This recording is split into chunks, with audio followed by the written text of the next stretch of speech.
On December 7th, 2022, the Nova Scotia government released Our Climate, Our Future, Nova Scotia's climate change plan for clean growth.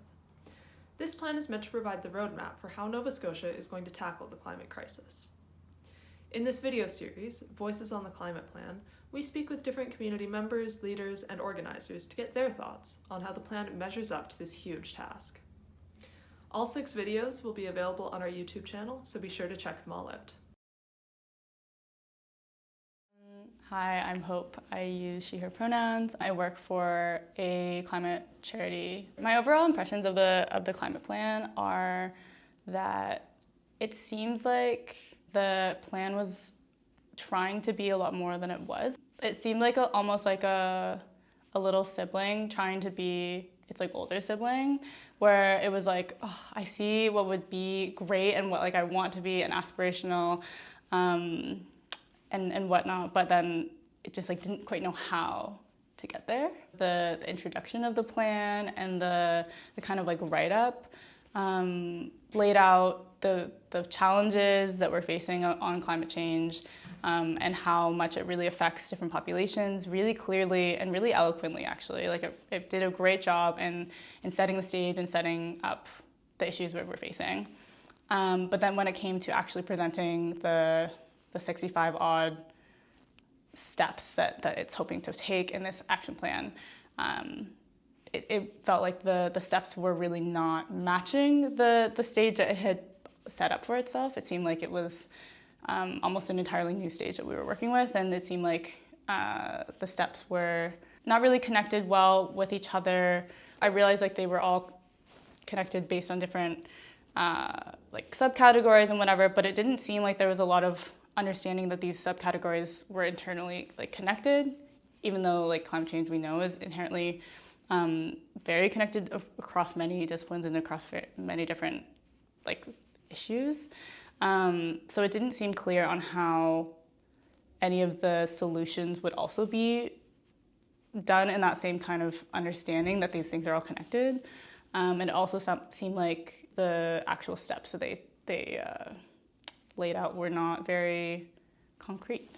What was missing from those steps? What kind of gaps did you see? There was quite a few things that I think were missing. There was a lot of words like reduce, increase, like support initiatives or whatever. But that was kind of it. Like it was just a lot of like buzzword verbs, but there was no actual like numbers to support it. There weren't any sort of like reasonings why they would support it. There was no like context either. As someone who helps citizens advocate to their municipal governments or to their just general elected officials based on the plans that they create, language is really important and can be really critical for citizens to use as tools to actually advocate properly. And so I think when the wording is really vague like that, it immediately highlights to me their tools of advocacy are limited, because if citizens say, hey, like you said in your plan that you'd reduce your greenhouse gases emissions, like in buildings or something, the government can say, oh, we did by 1%.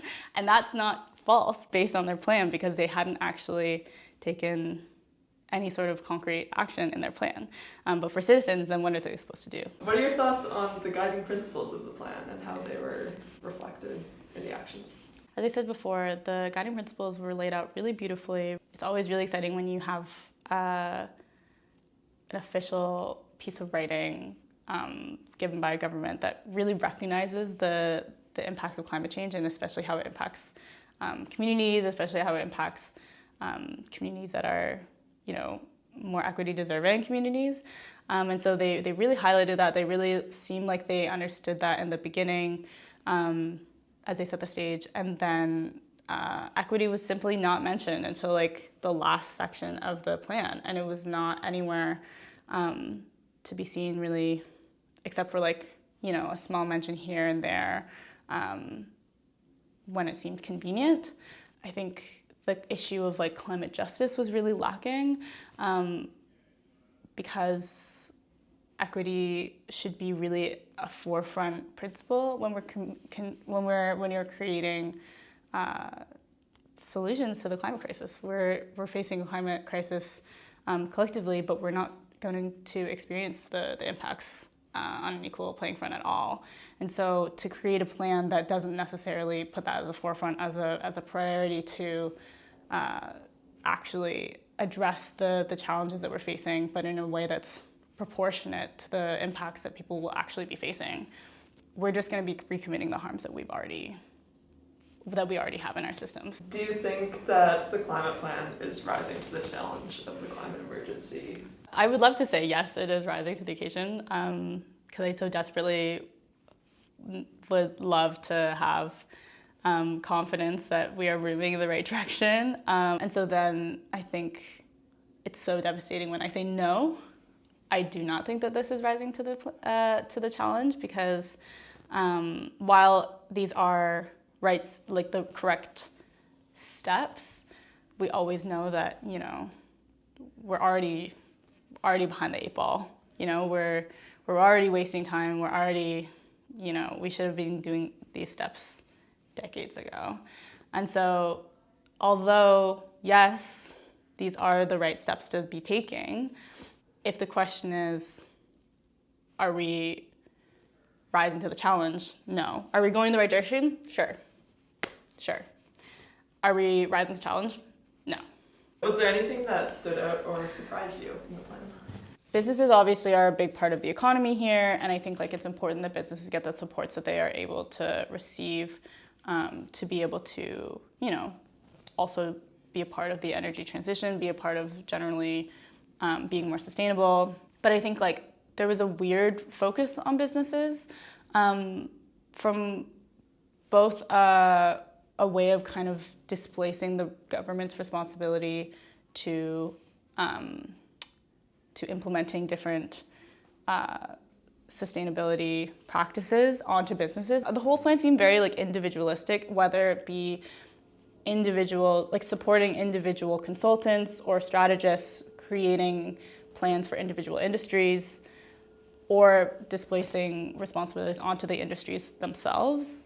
It didn't seem like the government was ready to actually create guidelines across the board and then give them to the industries. It seemed like they were like, we'll let them figure it out.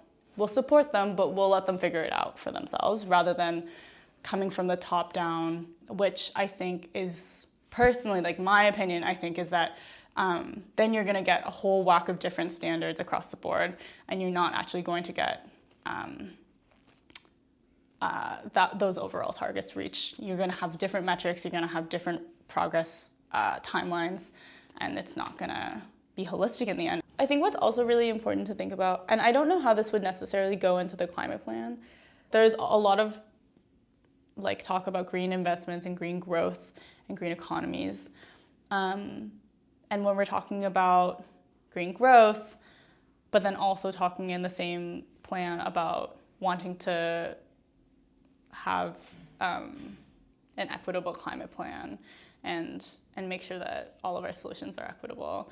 Figuring out how general social infrastructure and social like policies would also affect then the state of climate change that we're in. Like I think like investing into social services is actually a really key part to investing into climate change. When we're investing into social services, this was one of the subheadings of the climate plan was increasing capacity of communities. We would be increasing capacity of communities by investing in social services. When we're giving people baseline support and help, then they're actually able to think about a larger looming crisis. It makes sense that the average person is not thinking about climate change if they're thinking about how the waiting room times in the emergency rooms are like 12 hours and they're a little bit more worried about their personal care than the care of the planet. We can't fault people for that. And then therefore the province should be just as focused on increasing social services and increasing the capacity of our communities so that we are able to also then face the challenges of climate change